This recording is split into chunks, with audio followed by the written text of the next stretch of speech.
Hi guys, I'm Laura Vitale, and on this episode of Laura in the Kitchen, I'm going to show you how to make a one-pan smashed crispy potato.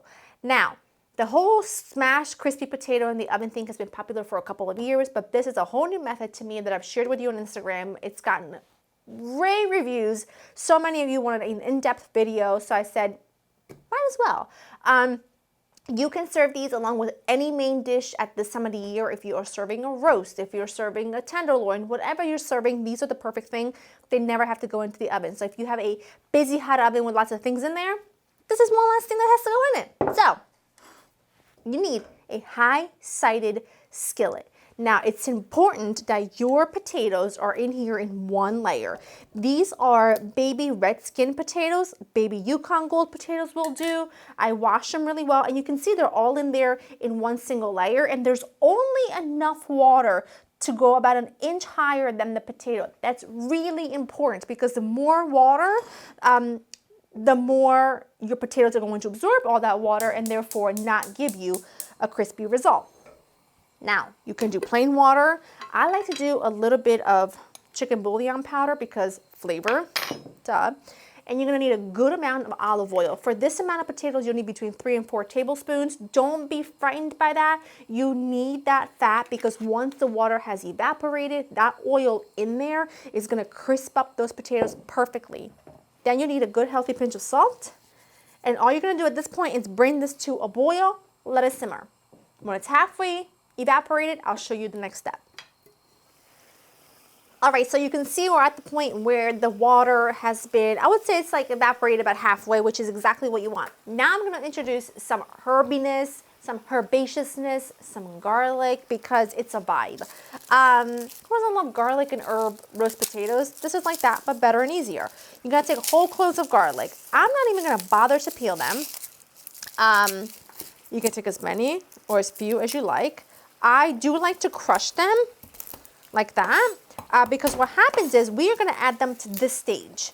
They're still liquid in your pan, which means that that garlic flavor, that's a big one, is going to absorb throughout the liquid, right? And infuse. If some of the skins fall off, it doesn't matter whatsoever. It's just going to infuse in all of the potatoes. Like, how good is that going to be? Then you're going to take some herbs of your choice. I'm doing a bit of rosemary just because I think rosemary and garlic go so well together. You really don't need much. You could do thyme, you could do sage, you could do lemon in here, you could do shallots in here. I'm just going to keep it basic and classic. I'm going to shower this with Parmesan cheese later, and it is going to be divine. At this point, you don't need to do anything else until the water evaporates a bit more, right? So once the water evaporates, I would say 3/4 of the way, then we start smashing. I will show you what that looks like when we get there, but right now, just let it do its thing. This looks fantastic. I want you to keep an eye on how much water has absorbed and how the oil is really starting to do its job. Now, another key point that I want to make here, your potatoes should absolutely be in a single layer, and you also want to give them just a little bit of space because watch what happens when you start smashing them, they're going to expand, right? I use a potato masher, but truth be told, I have used a regular spatula, heat-proof spatula, of course. I've used the back of a wooden spoon. You can use a mug. I just suggest you turn the heat down for this. You see how it's no longer rapidly boiling because I don't want any oil to splatter me. And then just try to do this as gently as possible. But what I was trying to explain is that you want to make sure, now you can crank it back up. Once you smash your potatoes, you see how they are still in one single layer. If you had put all of your potatoes in a single layer really tight, when you go to smash them, there's not enough room. What happened? Laura, Vitale, what's going on? Not enough room. My potato's not smashing. That doesn't got no room. Do me a favor, give it some room, use a bigger pan, and it's gonna work out perfectly. At this point, you don't need to do anything to it, but allow it time.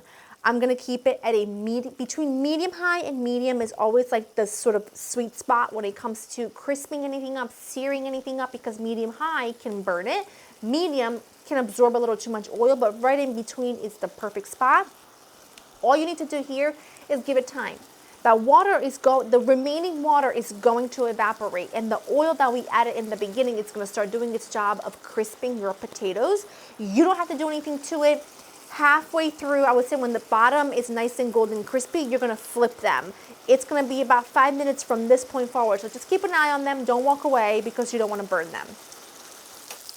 You can see there's no more oil, folks. And now we can start flipping, and look at that. Look at that gorgeous, amazing, crispity, crunchy crust. That is just perfection. And honestly, you can't even imagine how good these are. I like to take the garlic so that it doesn't burn or go any further.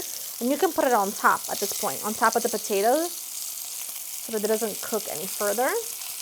And you're just gonna flip them and just crisp them up on the second side. In the meantime, I'm going to just finely chop up some parsley. I've got a little parmigiano ready, and then we plate once the second side is crispy, which only takes 5 more minutes. And they're phenomenal, and you're gonna love them, and I can't wait for you to make them.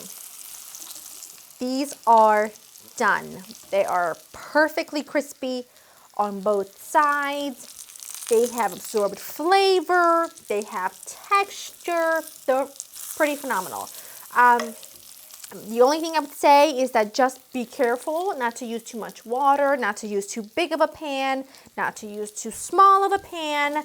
And then honestly, I do think these do benefit from being cooked in a non-stick skillet, simply because when a potato is smashed and you expose the flesh, it can stick. So if you're using a non-stick, then you are good to go, my good friend.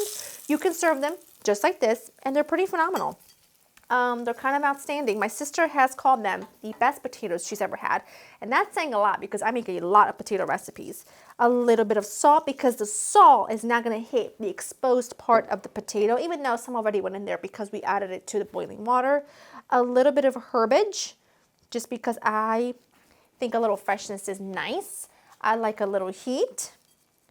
You don't have to, but again, my kitchen, my rules. And then a lovely blanket of parm for nuttiness and crunchiness, not crunchiness, nuttiness and saltiness is what I was going to say. And I don't know about you, but these as a side to your holiday roast, get out of town, give me a medal, mic drop, throw the apron out, because you killed it and rocked it. It is amazing. These are fantastic. I'm going to absolutely, most definitely burn my mouth. I'm going to show you like the most perfect one. I'm trying to find the most perfect one. I don't know which one's more perfect than the other. They're phenomenal. I mean, look at this. Look at the color. Look what happens when you expose that flesh. They are hotter than the sun. So I'm just going to cut into a piece and take a bite, because I value my palate just a little bit. Certainly not as much as I should. Because, so hot. But they're fluffy on the inside. The garlic, the rosemary comes through. They're perfectly seasoned. They're fluffy and they're crispy. They are perfection. LauraInTheKitchen.com with a different recipe. I hope you enjoy spending time with me, and I will see you in the next one. Happy holiday season.